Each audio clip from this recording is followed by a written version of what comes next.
Ce qu'on peut retenir, c'est que le mot Pentium ITE, ça veut dire beaucoup de choses. Aujourd'hui, au lieu de tenir les actions de l'ITE au niveau national, aujourd'hui, il y a l'idée d'aller en milieu communautaire pour partager tout ce que l'ITE a mis en place comme document. Et aujourd'hui, ce qui est plus important par rapport à ça, c'est le fait de synthétiser les rapports ITE, parce que tout le monde ne peut pas lire. Les rapports ITE font 200, 150 pages, mais le fait de synthétiser le rapport tout simplement, ça veut dire quelque chose. Et de le partager avec tous les acteurs qui sont dans la région de Kédougou, ça c'est une action à saluer pour vraiment Indalid Afrique francophone. Et c'est ce que tout le monde doit faire pour pouvoir en tout cas maîtriser le concept ITE, qui est un mot qui est facile à prononcer mais qui n'est pas compris par les acteurs, les parties prenantes qui sont au niveau des régions minières du Sénégal. Nous pouvons dire aussi que ça va nous aider aujourd'hui parce que beaucoup de décisions sont sorties de cet atelier pour vraiment aller au fond des choses et voir tout ce qui a été fait, qu'est-ce qui manque, parce que depuis plus de 10 ans, les gens sont en train de parler de RSE, mais ça reste jusqu'à présent. Et maintenant, le point de départ, c'est de voir qu'est-ce qui a été fait, qu'est-ce qui est bien et comment il faut remobiliser les acteurs pour vraiment que la RSE soit un facteur de développement au niveau des zones minières du Sénégal. Ce qui est recherché dans ça, c'est le partage de l'information. Parce qu'aujourd'hui, il y a beaucoup de problèmes, beaucoup de soulèvements dans les zones aurifères. C'est parce que les gens ne sont pas informés. Mais cette action-là permettra aux gens, en tout cas, de partager toutes les informations, tout ce que les entreprises minières ont réalisé et tout ce que l'État a réalisé dans les zones minières, qu'on puisse partager l'information et que chacun soit au même titre d'information que tout le monde et que là, il y aura un équilibre vraiment par rapport aux actions menées par les entreprises minières, par rapport aux actions menées dans le cadre de la RSE, parce qu'il y a beaucoup d'actions qui sont en train d'être menées, mais ici nous parlons de la RSE et nous voulons que la RSE soit un facteur de développement, soit un élément de moteur, un support de développement durable dans les zones aurifères du Sénégal. Oui, il faut dire que c'est un atelier quand même intéressant d'abord, que nous apprécions à sa juste valeur, parce qu'ayant quand même regroupé les parties prenantes, hein, les parties prenantes, c'est ceux-là qui sont directement impliqués dans ces zones dans ces zones de concentration minière, hein, un peu dans tout ce qui est opération d'achat et tout ce qui est en fait bénéficiaire dans la RSE. Donc l'idée c'était de voir en fait la pertinence des actions développées en achat local et aussi bien dans la RSE. Essayer de vous fouetter davantage les différentes normes, telles que la norme ISO 26000 qui a été suffisamment débattue, voir en quoi on doit en fait sortir de l'approche volontariste de la RSE pour aller vers une autre approche beaucoup plus innovante qui quand même prendrait beaucoup plus la préoccupation des communautés bénéficiaires. Donc c'est un atelier quand même qui a été assez intéressant et que vraiment nous félicitons et encourageons davantage Indalid quand même qui l'a organisé. Oui, la plus-value, c'est qu'en termes d'information déjà, je pense que les gens sont, à travers les guides simplifiés déjà de l'ITIE, nous savons exactement en valeur absolue et relative ce que les entreprises quand même sont en train de payer dans notre région et comparé à ce qu'ils payent au niveau national. Je pense que c'est une information assez importante et très critique que nous pourrons utiliser pour influencer et plaider davantage la cause quand même des communautés directement impactées par les opérations. D'autre part, la RSE. Comme je vous l'ai dit, les entreprises, en fait, en faisant de la RSE, souvent, ils se disent que c'est de la charité. Beaucoup d'entre eux, en tout cas, ont cette compréhension. Et il faudrait, en fait, les amener un peu à changer de paradigme par rapport à ça. En quoi faisant, en créant quand même des référentiels de notation avec des barèmes basés sur des critères objectifs à terme pour chaque projet. Je pense que c'est ce que nous avons demandé en tout cas pour ce qui est de la RSE. Créer également un référentiel de notation des PME en fait locales. des sous-traitants locaux pour voir si ces sous-traitants en fait travaillent un peu pour l'amélioration des conditions de vie de façon durable à travers les normes ODD ou les objectifs ODD du moins. Donc bref, c'est quand même un atelier quand même, qui nous a beaucoup renforcés. On a passé 2 jours d'échange autour de la question des rapports de l'ITE de 2018 et de 2019.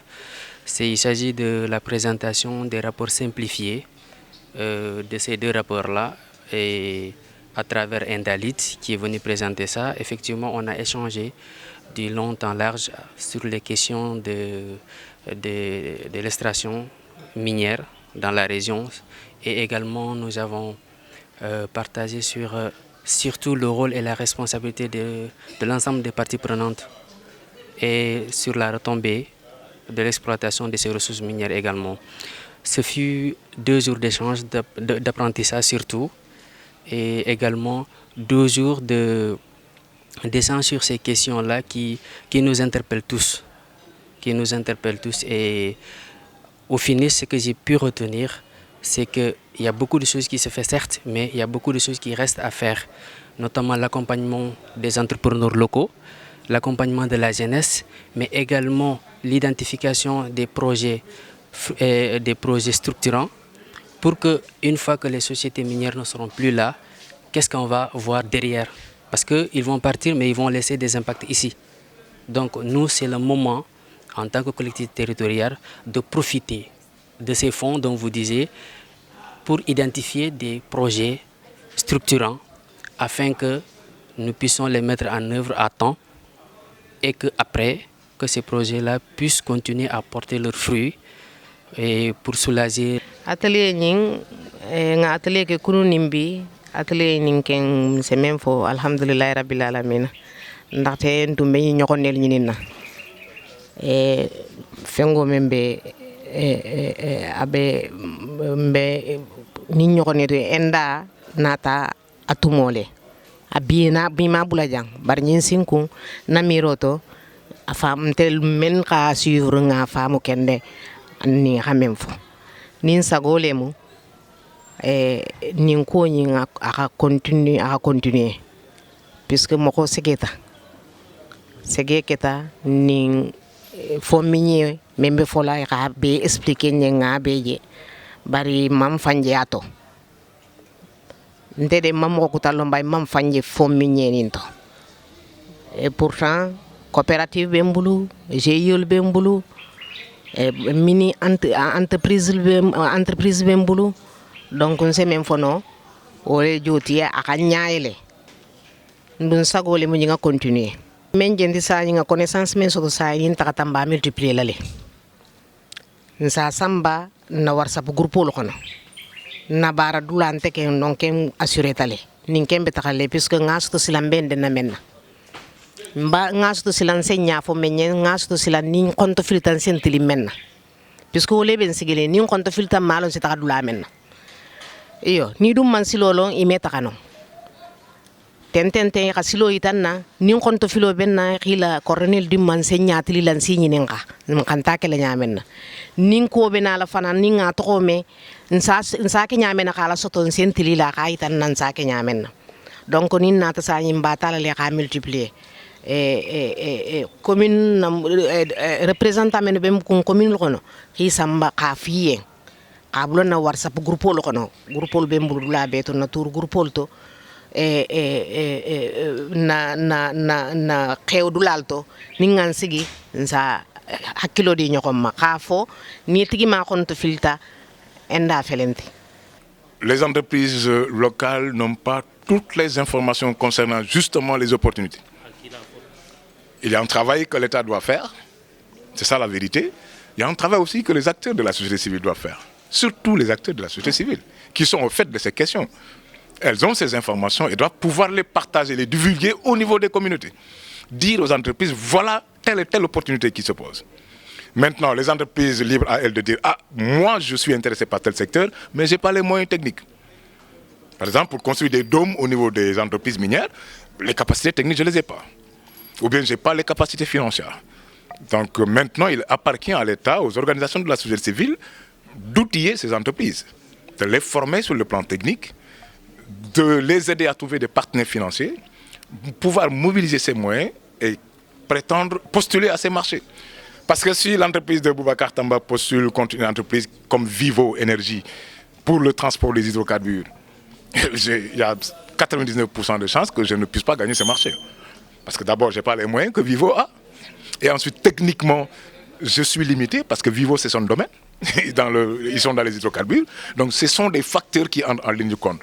Donc, et la société civile et l'État doivent faire un travail de communication approprié, utiliser des supports comme vous pour montrer aux gens les opportunités qu'il y a, comment il faut faire pour capter ces opportunités et comment les accompagner pour que ces opportunités puissent être captées. Si les gens s'organisent comme ça, je pense que les fournisseurs nationaux et même de la région de Kédougou peuvent tirer leur compte dans le domaine de l'exploitation minière. Absolument. Il y a lieu aussi d'être optimiste dans la gestion ou bien dans la bonne gestion des ressources naturelles du Sénégal, dans la mesure où le rapport Energia vient à noter l'État du Sénégal avec une mention bien, mais aussi avec une palette de recommandations allant dans le sens de la publication des études d'impact environnemental et social, des plans de gestion environnementale et sociale, pour que le public ait accès à ces informations-là contenues dans ces documents concernant les impacts environnementaux seulement. Nous, notre approche concernant la mise en œuvre de la norme ITIE, qui concerne une norme internationale dans la transparence et la responsabilité dans la gouvernance des ressources extractives, que ce soit les ressources pétrolières, gazières et minières. Pour nous, l'ensemble des objectifs de développement durable et l'agenda 2030 vont nous permettre d'avoir une meilleure lecture de la mise en œuvre et de la norme ITIE et de la norme RSE. Donc à partir de ce moment, comme c'est un programme international axé sur la transformation, l'objet pour nous également, c'était de venir en appoint et puis travailler à l'organisation de dialogue pluriacteurs pour que la mise en œuvre de la norme ITIE nous donne l'opportunité aussi d'axer cette mise en œuvre de cette norme-là autour des questions de développement durable, à savoir aujourd'hui comment les programmes sociaux des entreprises peuvent être imbus beaucoup plus dans les process de durabilité à travers les mécanismes, beaucoup plus d'impact communautaire et puis aussi dans les voies du développement durable. Donc ça a été l'occasion aussi de travailler sur les ODD, particulièrement 12, 16 et 17.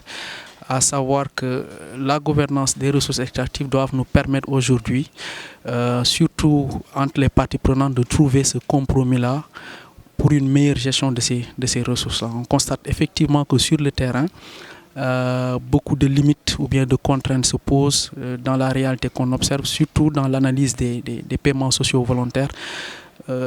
Comment, en tout cas, tous ces volumes de finances arrive aujourd'hui à impacter de façon durable les communautés. On s'est rendu compte que sur le feedback des communautés, que ce soit dans n'importe quelle localité qu'on a pu fouler, depuis Bargny jusqu'à Kédougou en passant par Darou Khoudoss, Saint-Louis, Kanel et Palmarin, il se pose effectivement le problème parce que les populations se sentent très faibles par rapport aux logiques des entreprises. Et c'est pour nous aussi l'occasion de saisir ces dialogues pluriacteurs-là, de pouvoir avancer sur, Inch'Allah, un document de position qu'on soumettra au niveau de l'ITIE avec l'appui de l'Union européenne et de Oxfam pour aller dans le sens aussi de plus de durabilité avec les objectifs de développement durable pour améliorer beaucoup plus la mise en œuvre de ces normes-là au Sénégal. Déjà dire que c'est dans le cadre d'un projet que nous sommes en partenariat avec Oxfam, mais aussi avec l'Union européenne. Donc l'idée c'était de diffuser les guides simplifiés des rapports ITIE 2018-2019, en plus de la source d'information pour un secteur minier responsable et de mettre en lien toutes les données plutôt issues du secteur avec les objectifs de développement durable. Donc en résumé, sur ces 2 journées, nous avons quand même partagé toutes les informations allant de la RSE, du contenu local, mais même des revenus qui ont été encaissés par l'État du Sénégal, et toutes ces infos, des bénéficiaires effectifs. Toutes ces informations ont été faites à la loupe avec les participants, les communautés, que ce soit les CCJ, les groupements de femmes et même les représentants de nos collectivités territoriales et certains de nos partenaires des OCB. Vous savez, à chaque fois qu'on aille vers une communauté, on essaie déjà d'adopter la langue. Par exemple, à Dakar, on parlait de Pencum Itia. Lorsqu'on est arrivé à Kédougou, nous parlons de Dingira Itia.